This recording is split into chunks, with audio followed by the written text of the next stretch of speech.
Amigos y amigas, muy buenos días, muy buenas noches, muy buenas tardes, muy buenas y esperanzadoras días de cada día que pasan en este hermoso y maravilloso día y caminar con el Señor Jesucristo. Hola amigos y amigas, bienvenidos a este su canal Vida en Fe con Jesús. Quien les habla, Felipe Converse, fiel servidor y creyente de la palabra y de nuestro único Dios, Rey, Creador, Mediador y Salvador, nuestro Señor Jesucristo. En esta gran oportunidad, amigos y amigas, vengo a traerles un tema muy importante, muy interesante.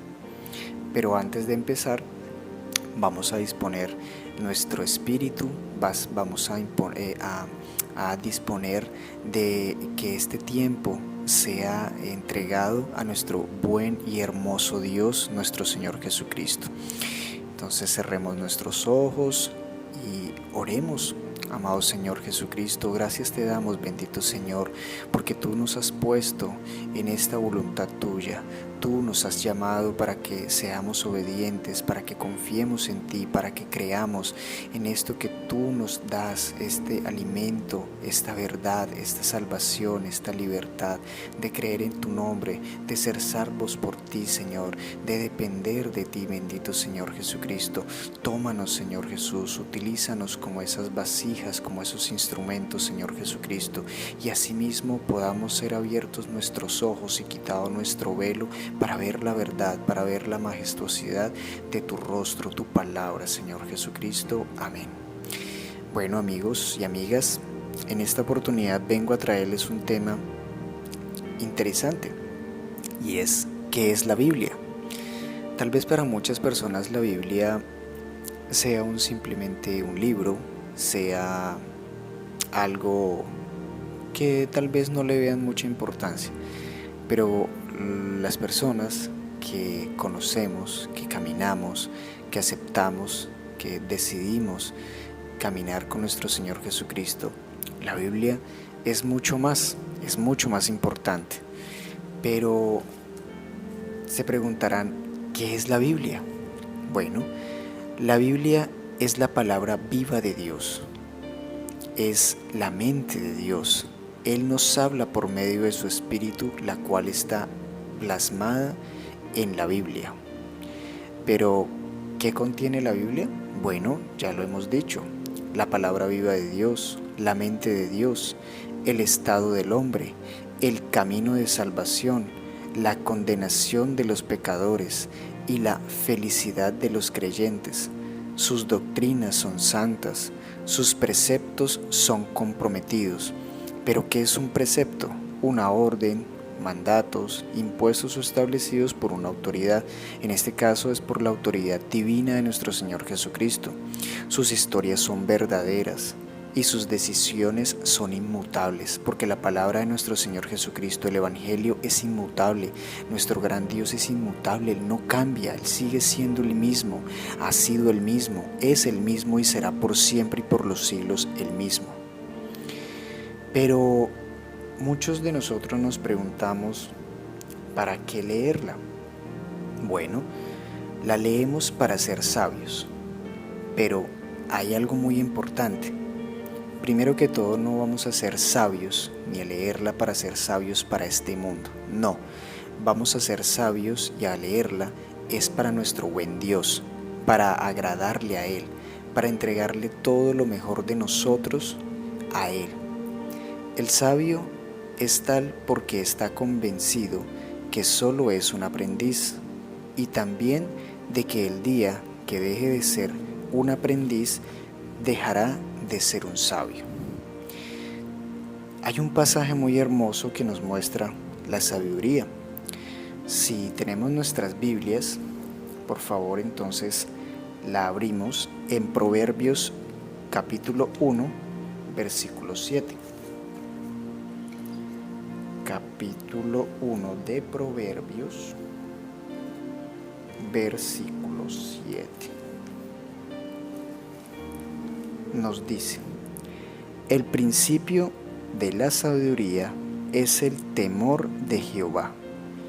los insensatos desprecian la sabiduría y la enseñanza. ¿Cómo nosotros podríamos despreciar esta sabiduría que proviene directamente de la boca de Dios? Recuerden lo que Jesucristo le dijo a Satanás cuando fue tentado en el desierto: convierte estas piedras en pan. Y Jesús, ¿qué le dijo? De pan no solamente vivirá el hombre, sino de toda palabra que sale de la boca de Dios. ¿Y cuál es la palabra? Las Escrituras, la Biblia. Esa es la palabra. Esa es la palabra que nos hace ser sabios, el temor a nuestro Señor. ¿Cómo desperdiciar esa sabiduría y esa enseñanza que provienen directamente de la palabra de nuestro buen Señor Jesucristo? Pero también se preguntarán, ¿por qué debo yo creer en esa palabra? ¿Por qué debo yo creer en las Escrituras? Bueno, hay que creerla para ser salvos. Entonces podemos irnos al libro de Hechos, capítulo 4. Hechos, capítulo 4, versículos 12. Creer en ella para ser salvos, ¿por qué? Y nos dice: y en ningún otro hay salvación, porque no hay otro nombre bajo el cielo dado a los hombres en que podamos ser salvos. En ninguno hay otra salvación. Muchas personas piensan que una salvación está en una medicina. Hay muchas personas que hoy en día están esperando una vacuna para ser salvos. No, la salvación no está en una vacuna, o la salvación no está en ganarse la lotería, o la salvación no es buscar la juventud, la eterna juventud, o la salvación no está en las cosas materiales de este mundo o en la misma vida de este mundo. No, la salvación es y ha sido dada bajo el cielo a un solo nombre. No hay otro nombre. ¿Y cuál es ese nombre? Jesús. Jesús de Nazaret, Jesucristo. Ese es el nombre que Dios nos ha dado a conocer para que nosotros creamos en Él. Si creemos en Él, si lo aceptamos en nuestro corazón, si lo aceptamos que entre en nuestro espíritu y nacemos de nuevo, pues ahí tendremos la salvación. No hay ningún otro nombre dado bajo el cielo, en la tierra, ni debajo de la tierra, que podamos llegar a ser salvos, dado a los hombres. Muchos se preguntarán, bueno, si la leo para ser sabios, ok, comprendo que la sabiduría proviene de la palabra de Dios. También comprendo que si creo en ella, podré ser salvo, si conozco y aprendo de nuestro buen Señor Jesucristo. Pero también muchos pensarán, ¿para qué practicar la palabra? Porque lo que leemos hay que ponerlo en práctica en nuestras vidas, no solamente tenerlo ahí como almacenamiento en nuestras mentes, no, hay que ponerlo en práctica. Pero lo ponemos en práctica ¿para qué? Para ser santos. ¿Y a dónde podemos ver esta hermosa explicación? La podemos ver en Primera de Pedro, capítulo 1, versículos 15 al 16. Primera de Pedro, capítulo 1, versículos 15 al 16. Nos dice: sino como aquel que os llamó es santo, sed también vosotros santos en toda vuestra manera de vivir, porque escrito está: sed santos porque yo soy santo. Santo, santo, santo es el Señor Jesucristo. Él es el Cordero inmolado, el que se hizo semejante a los hombres siendo Dios. Él se despojó de todo ese poder, se quitó ese honor de ser Dios, de tener el poder, y se hizo semejante a los hombres. ¿Pero para qué lo hizo? Para mostrar que sí es posible vencer el mundo, que sí es posible caminar como santos, que sí es posible caminar en la obediencia, siendo obedientes a los mandatos del Señor, amando a nuestro buen Dios. Él aquí nos está diciendo que si nosotros hemos sido llamados, debemos atender ese llamamiento, a ser santos, a practicar la palabra, a ponerla en práctica en nuestras vidas. Pero ¿para qué lo hacemos? Pues lo hacemos para poder darle también a otros ese ejemplo. Ese mismo ejemplo que nos dio nuestro Señor Jesucristo es para que nosotros lo sigamos. Él mismo nos lo está diciendo. Vosotros sed también santos en toda vuestra manera de vivir. Porque escrito está, sed santos porque Él fue santo. Él no se la pasaba peleando a pesar de que lo perseguían para matarlo, para injuriarlo, para señalarlo, su mismo pueblo, el pueblo que Él había escogido, para que le obedecieran, para que le sirvieran, para que lo adoraran, para que lo exaltaran. Ahí Él estuvo mostrándoles esa humildad, le estuvo mostrando con amor, con cariño. Esa es la idea, practicarla para ser santos. Pero también nos preguntamos, ¿qué contiene la palabra? ¿Qué contiene la Biblia? Bueno, la Biblia contiene la luz para guiarnos. Pero, ¿dónde podemos ver esa explicación tan hermosa? Nos vamos al libro de Salmos, Salmos capítulo 119, versículo 105. Salmos capítulo 119, versículo 105. Y nos dice la palabra 105. Lámpara es a mis pies tu palabra y lumbrera a mi camino. Qué hermoso, ahí está. La luz celestial que jamás se apaga, esa luz en la que nosotros podemos encontrar esa salvación, esa luz que nos sacó de las tinieblas a su luz admirable.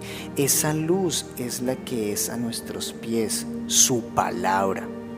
Esta palabra es nuestra luz en este valle de sombra, de muerte, de desperfección, de tantas cosas que se ven acá. Si nosotros nos apegamos aquí a la palabra de nuestro Señor Jesucristo, a conocerla, a leerla, a interpretarla, a que nos inspire, podremos vivir en esa luz. Podemos estar en esa luz a pesar de que vivimos en un mundo de oscuridad. Pero esa luz es lámpara no solamente a nuestros pies con su palabra, sino lumbrera en nuestro caminar.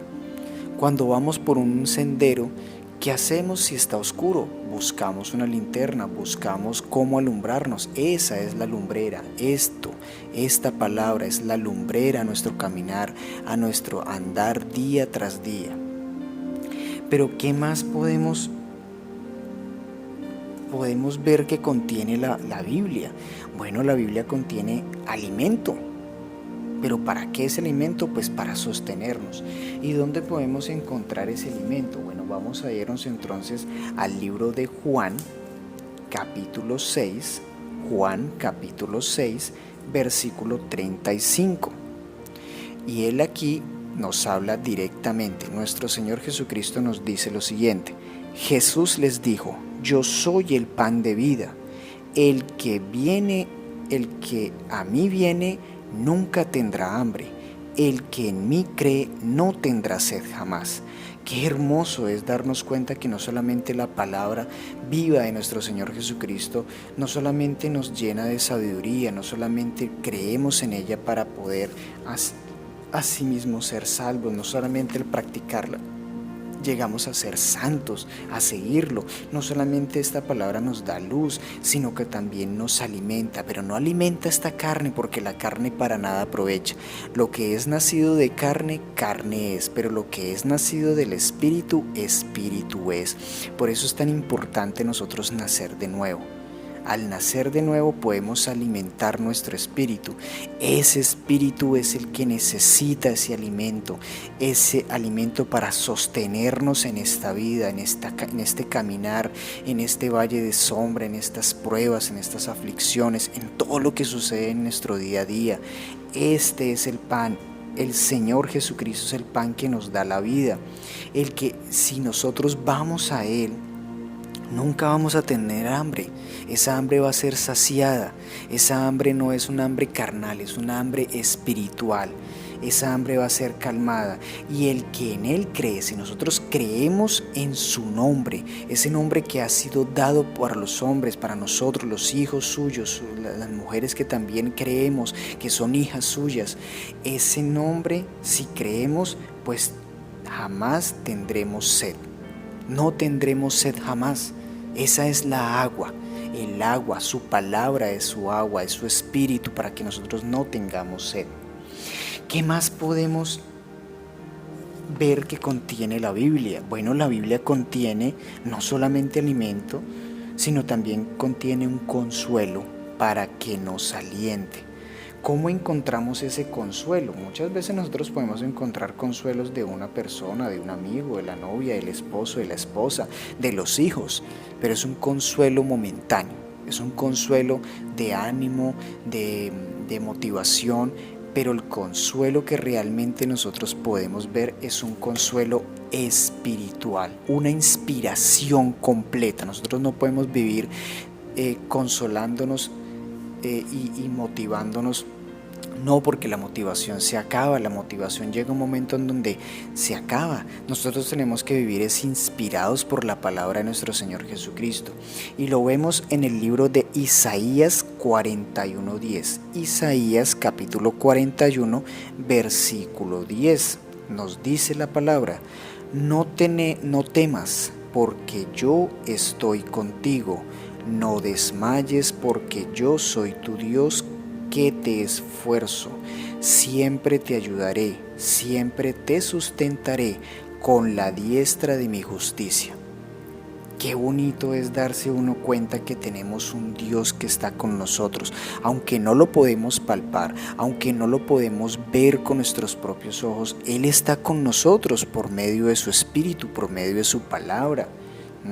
Él nos da esa fortaleza para que nosotros no nos desmayemos en este caminar. Nos vamos a sentir agobiados, nos vamos a sentir perseguidos, nos vamos a sentir señalados, juzgados, pero su palabra, al estar con Él, nos va a dar ese ánimo de no desmayarnos, porque Él es nuestro Dios, es el único Dios verdadero, vivo, el único Dios vivo, porque es un Dios de vivos, no de muertos, que nos da fuerzas, que nos esfuerza, nos da ese ánimo, ese ímpetu de continuar en nuestro espíritu.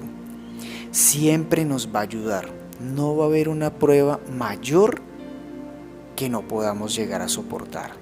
Y si así fuera, Él también nos dará la salida y nos dará la respuesta. Él siempre nos estará ayudando. Si confiamos en su nombre y creemos en Él, siempre nos va a sustentar con la diestra de su justicia. Esa misma diestra con la que escogió su pueblo, lo sacó de esa esclavitud de Egipto y lo llevó a la tierra prometida. Esa es la diestra a la cual nosotros nos tenemos que aferrar, agarrar, no soltarnos jamás. ¿Y cuál es su diestra? Su palabra viva, su espíritu, su escritura. Esa es la diestra. También podemos encontrar que en el Nuevo Testamento, en Hechos 7, está la defensa y la muerte de Esteban. Esteban era un discípulo, un creyente que tenía mucha inspiración y utilizado por el Espíritu Santo. Les recomiendo que lean Hechos capítulo 7 todo completo. Y en Hebreos 11 nos habla de la fe que debemos tener, esa fe que ha venido desde Abraham, el padre de la fe. Léanse ese capítulo 11 que es súper hermoso. Bueno, ¿qué más podemos encontrar en la Biblia? La Biblia normalmente se divide en dos secciones, Antiguo Testamento y Nuevo Testamento. En total, la Biblia como la conocemos, podemos darnos cuenta que hay muchas versiones de Biblias. Hay Biblias para ortodoxas, hay Biblias de varias especificaciones.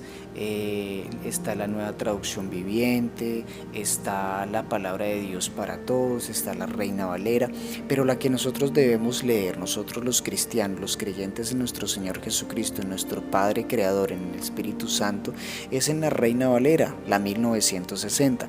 Esta contiene 66 libros. En el Antiguo Testamento están 39 libros y en el Nuevo Testamento están 27.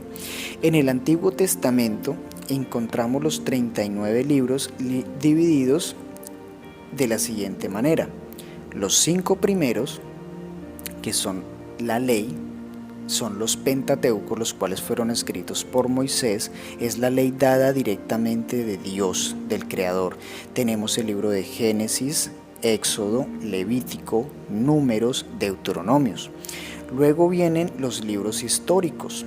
Ya cuando Moisés muere, porque él no puede entrar a la tierra prometida, queda Josué, que fue su discípulo, el descendiente. Está el libro de Josué, Jueces, Ruth, Samuel, Primera de Samuel, Segunda de Samuel, Primera y Segunda de Reyes, Primera y Segunda de Crónicas, Esdras, Nehemías y Esther. Estos son los libros históricos. También podemos encontrar los libros poéticos. ¿Cuáles son los libros poéticos? Job, Salmos, Proverbios, Eclesiastés, Cantar de los Cantares. En estos libros poéticos podemos encontrar 3 muy importantes, los cuales son escritos por Job, Proverbios y Eclesiastés, escritos por sabios. Se llaman libros sapientes, pero libros escritos por sabios, ¿para quién? Para Dios. Sí, la Biblia fue escrita por hombres, pero inspiración directamente del Espíritu Santo de Dios, de nuestro Señor Jesucristo. Luego encontramos 2 divisiones, profetas mayores y profetas menores. Pero los profetas mayores y menores no se llaman así, no porque tengan más autoridad que los profetas menores, los mayores, no, sino que simplemente debido a la mayor extensión de los libros es llamada mayores o menores. Es de aclarar que tanto mayores como menores predicen desde el comienzo de Génesis hasta Apocalipsis, nos habla de nuestro Señor Jesucristo. Pero en los profetas mayores y menores nos habla de la venida del Mesías, de nuestro Señor Jesucristo, del Salvador de Israel. En los profetas mayores encontramos a Isaías, Jeremías, Lamentaciones, Ezequiel y Daniel. Estos son los profetas mayores. En los profetas menores encontramos Oseas, Joel, Amós, Abdías, Jonás, Miqueas, Nahum, Habacuc, Sofonías, Agez, Zacarías y Malaquías. Pero estos profetas menores están subdivididos de la siguiente forma por periodos. Tenemos los libros de Oseas, Amós, Abdías, Jonás y Miqueas para principios del periodo asirio. Y para finales del periodo asirio tenemos a Nahum, Habacuc y Sofonías. Para el periodo persa tenemos a Ageo, Zacarías, Malaquías y tenemos a Joel para los periodos persa.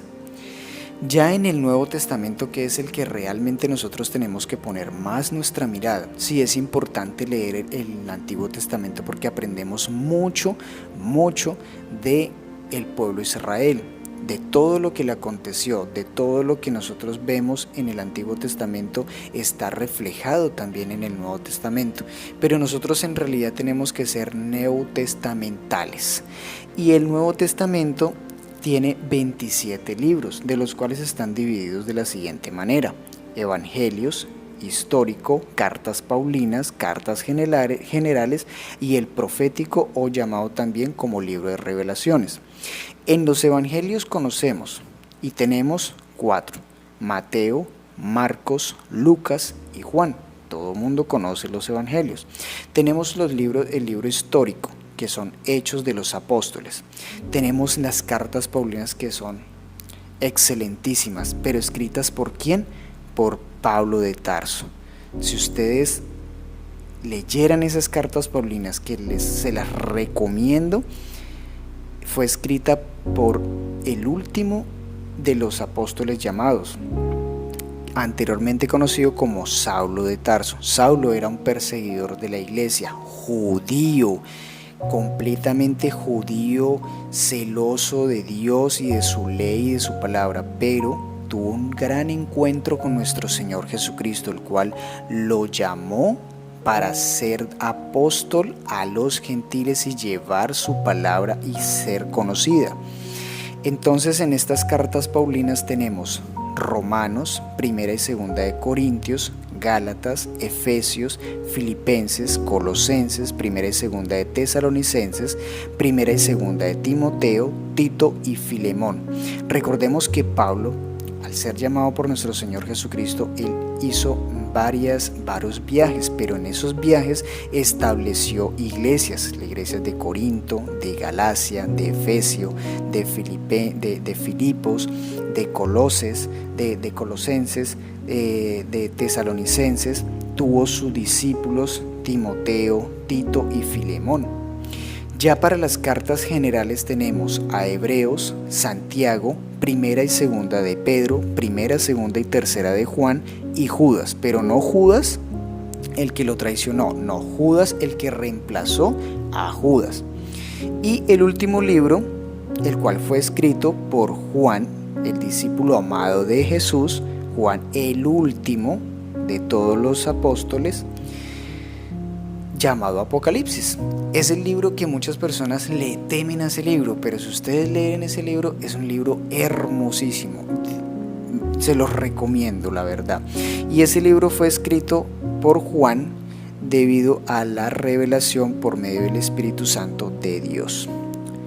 Bueno, mis amigos, amigas, espero que esta pequeña porción de información tan importante, este alimento tan importante de qué es la Biblia, es para que nos demos cuenta que no es un simple libro, que es la palabra de Dios, que ese es el alimento, que es la luz, es la salvación. Aquí está completamente la salvación de nuestra vida, de nuestro caminar, del querer aceptar a nuestro Señor Jesucristo. Léanla, no la vean con ojos de pereza, no la vean con ojos de que ese libro está muy largo, muy grande y tiene letra pequeña. No, háganlo con amor, con agrado y encontrarán la salvación. Amigos y amigas, muchísimas gracias por aceptar que esta palabra entre y penetre en sus espíritus, como lo dice Hebreos 4:12. La palabra, vamos a leerlo, vamos a buscarlo. Hebreos 4:12. Vamos a leerlo, vamos a buscarlo. Hebreos capítulo 4, versículo 12. Dice: porque la palabra de Dios es viva y eficaz, y más cortante que toda espada de dos filos, que penetra hasta partir el alma, el espíritu, las coyunturas, los tuétanos, y discierne los pensamientos y las intenciones del corazón. Dese cuenta lo que hace la palabra, lo que hace la Biblia, lo que hace la palabra viva de nuestro Señor Jesucristo. Amigos y amigas, muchísimas gracias por escucharme, muchísimos éxitos en esta semana, en este comenzar, en este final, en este transcurso de semana, en este comienzo de fin de semana. Espero que la gracia de nuestro Señor Jesucristo, el amor de Dios y la comunión del Espíritu Santo sea con todos vosotros. Amén. Muchas gracias.